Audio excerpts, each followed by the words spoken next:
आचार्य मानतुंग स्वामी जी के चरणों में और उनके द्वारा लिखी हुई रची हुई वो सुंदर कृति अनुपम कृति की ओर श्री भक्तंबर जी स्तोत्र की ओर आचार्य मानतुंग स्वामी जी के द्वारा रचित अनुपम कृति डूब चुके हैं भक्ति के माध्यम से, प्रभु के गुणों के माध्यम से।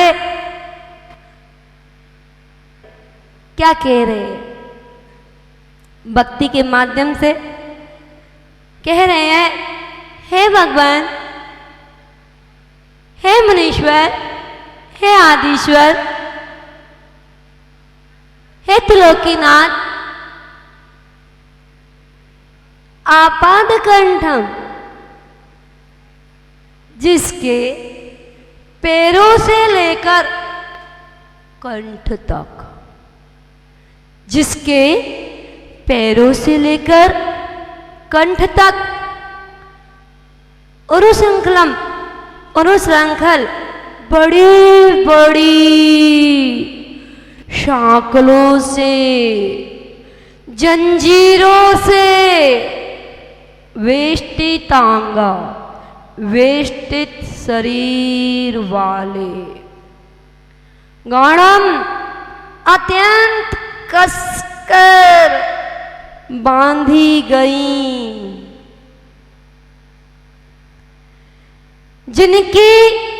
जिनको नाखून से लेकर और कंठ तक बड़ी बड़ी मोटी मोटी शाकलों से, जंजीरों से जिनका शरीर बांधा गया है। बृहन्निगण कोटि बड़ी बड़ी बेड़ियों के किनारों से, जो बड़ी बड़ी शाकलें हैं उनके किनारों से, निग्रष्ट जंघा, जिनकी जंघाएं छिल गई हों, जिनकी जंघाएं उन बेड़ियों से घिस गई हो, वह रक्त बह रहा हो,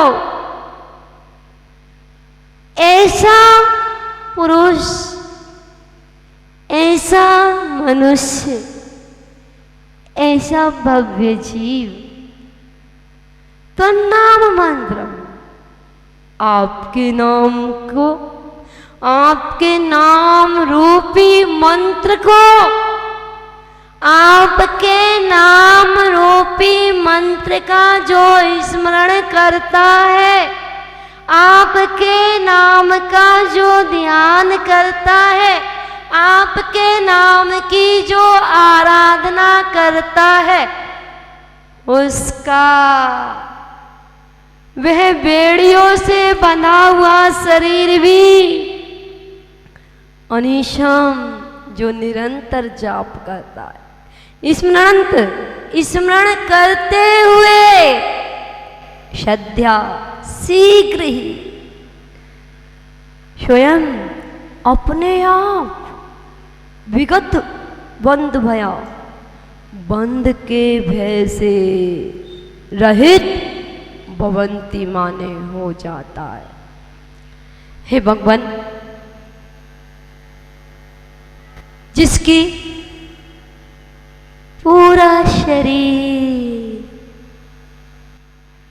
नीचे से लेकर कंठ तक, मस्तक तक बड़ी बड़ी शाकलों से, बड़ी बड़ी जंजीरों से, जिसका शरीर कस कर बांध दिया हो, उन मोटी मोटी जंजीरों के अग्रभाग से, जिसका शरीर छलनी छलनी हो गया हो, जिसकी जंघाएं घिस गई हो, लहू बह रहा हो, ऐसा मनुष्य भी आपके नाम की जाप, आपके नाम की जड़ी बूटी, आपके नाम की औषधि, जिसके कंठ में पहुंचती है, उसकी नाखूनों से लेकर मस्तक की बेड़ियां भी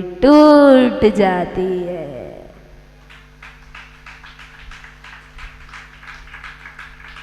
और आचार्य मानतुंग स्वामी जी तो कह रहे हैं, ये तो बाह्य बेड़ी है, ये तो लोहे की बेड़ी है।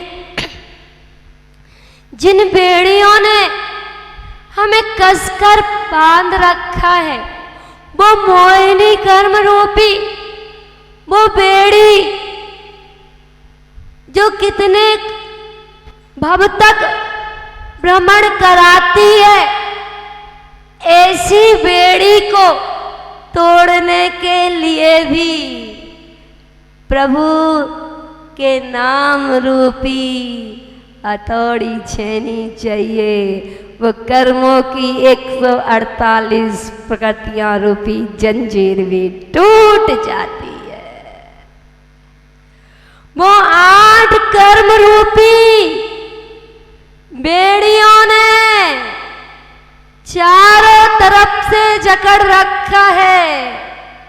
ये 8 रूपी कर्म जो अनादि काल से संसार परिभ्रमण करा रहे हैं, अभी तक हमें ये 8 जंजीरें, उन 8 जंजीरों के अंदर 148 और ताले, उन तालों के ऊपर जे 8 मोटे मोटे ताले लगे हुए हैं। जैसे यहाँ पर चांदी वाले बैठे होंगे, वो चांदी की तिजोरी, उस तिजोरी के अंदर भी एक खंड होता है, उस खंड के अंदर भी एक तिजोरी होती है, उस तिजोरी के अंदर भी एक तिजोरी होती है, उसके अंदर एक डिब्बी होती है, उस डिब्बी के अंदर एक रुई होती है, रुई के अंदर एक लाल कागज होता है, उसके अंदर डायमंड होता है, गोल्ड होता है। ऐसे ही ये 8 कर्म रूपी मोटे मोटे ताले, और इन तालों के अंदर और ताले ज्ञानवर्णी रूपी, ऐसे दर्शनावर्ण रूपी, मोहिनी रूपी, अंतराय रूपी, आयु नाम गोत्र वेदनीय, ऐसे 8 कर्म रूपी तालों की और उनके छोटी छोटी जंजीरों 148 जंजीरों ने जकड़ रखा। हे भगवान, हम इन बाह्य तालों पर तो ध्यान देते हैं, इन बाह्य शब्दों पर तो ध्यान देते हैं, इन बाह्य शब्दों से तो हम घायल हो जाते हैं, लेकिन अंदर के राग देश हमें प्रत्येक समय घायल कर रहे हैं। उनसे हमने कभी नहीं सोचा कि ये हमें घायल कर रहे हैं, हमें प्रत्येक समय चोट दे रहे हैं। वो 25 कसाएं जो प्रत्येक समय लगी हुई हैं, अनंतानुबंधी क्रोध मान माया लोभ, अप्रत्याख्यान क्रोध मान माया लोभ, प्रत्याख्यान क्रोध मान माया लोभ, संजुलन क्रोध मान माया लोभ, हास्य रति अरति शोक भय जुगुप्सा, स्त्री वेद पुरुष वेद नपुंसक वेद, ऐसी 25 कसाएं प्रत्येक समय घायल कर रहे, कभी नहीं लगता। सोचा, विचार किया, ये 4 संज्ञाएं हमें प्रत्येक समय घायल कर रही हैं, ये आश्रम हमें प्रत्येक समय घायल कर रहे हैं, ये 4 गतियां हमें प्रत्येक समय घायल कर रही हैं। अनादिकाल हो गया इन 4 गतियों में भ्रमण करते करते। ए भगवान, अभी तक हम अपने अंदर की बेड़ियों तक नहीं पहुंच पाए। हमें दूसरे के शब्द चुभते हैं। हमें जरा सा कोई अपशब्द बोल देता है, हम घायल हो जाते हैं, और अंदर वो राग देश रूपी शत्रु बैठे हैं, जो आत्म रूपी राजा का प्रत्येक समय घात कर रहे हैं। उसकी उन्नति नहीं होने दे रहे, उसके वैभव पर बैठे हैं, अपना हक जमाए, उस राजा को जीतने नहीं दे रहे।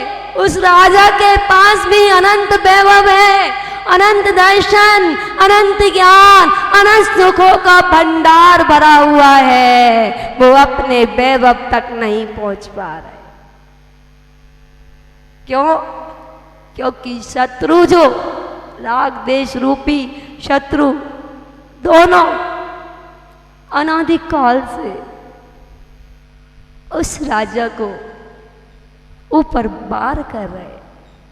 लेकिन जब वो नागदमनी रूपी, वो प्रभु के नाम रूपी जड़ी बूटी, जब रत्नात्रयधारी मुनिराज रास्ता बताते हैं उस राजा को जीतने के लिए कि तुम अपने वैभव को कैसे जीत सकते हो, अपने अनंत दर्शन, अनंत ज्ञान, अनंत सुख रूपी वैभव को आप ज्ञान और वैराग के माध्यम से उन शत्रुओं को भी हरा सकते। राग द्वेष रूपी जो शत्रु हैं, आप क्षमा रूपी, आपके पास तो 10 धर्म रूपी शस्त्र है, उन क्षमा रूपी शस्त्र से वार करो। वो क्षमा रूपी जो तलवार है ना, उससे जीवों की हिंसा नहीं होती है। आप अपने क्षमा रूपी उत्तम क्षमा, माधव, आजब, शौच, सत्य, संयम, तप, त्याग, आकिंचन, ब्रह्मचर्य, इन 10 धर्मों के माध्यम से आप राग देश पर विजय प्राप्त कर सकते हैं। आचार्य मानतंग गोस्वामी जी कि हम ज्ञान के माध्यम से, वैराग के माध्यम से हम अपने कर्मों से जीत सकते हैं और 8 कर्मों से मुक्त होकर के सिद्धालय की यात्रा कर सकते।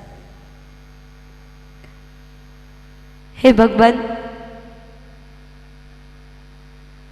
ये बाह्य ताले दिख रहे हैं, ऐसे ही हमारा ज्ञान, थोड़ा ज्ञान के दीपक में और थोड़ा सा ज्ञान का घी डाल दिया जाए, जिससे हमारे अंदर की ज्योति से हमारी आंखें खुल जाएं और जिस मोहिनी कर्म ने हमें संसार परिभ्रमण करा रखा है, इससे छूटने का प्रयास करें। ये भक्ति ही एक सहारा है। प्रभु की भक्ति, गुणगान, ध्यान, यही एक सहारा है। प्रभु तो कह रहे हैं, आओ आओ आप और हम जैसे बनिए, पर आप कहते हैं, ए भगवान, लो मुट्ठी और दो छुट्टी।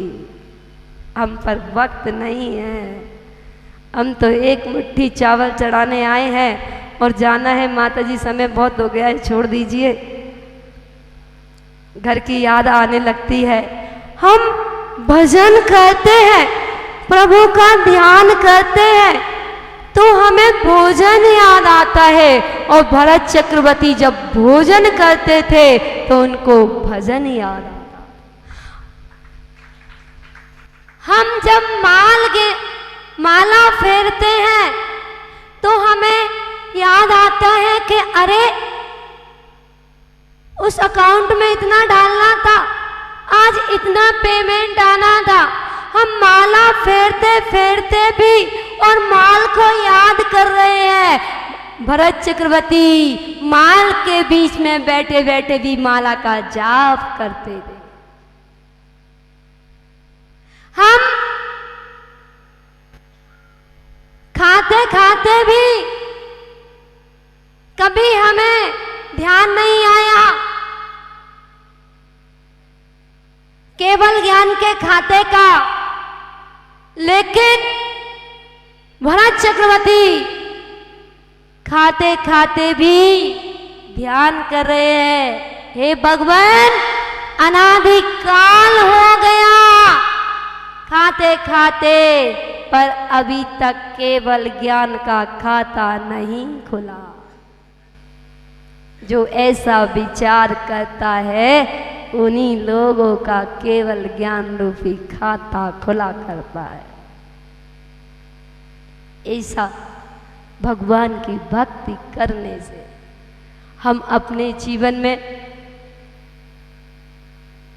ये आप लोगों का बड़ा पुण्य का उदय कि आपने अपने जीवन में पाप को छोड़ना पड़ता है और पुण्य अपने आप छूटता चला जाता है। जैसे जैसे गुण स्थान बढ़ते चले जाते हैं अपने आप पुण्य को छोड़ना नहीं पड़ता, छूटता चला जाता है और पाप क्रियाओं को छोड़ना पड़ता है।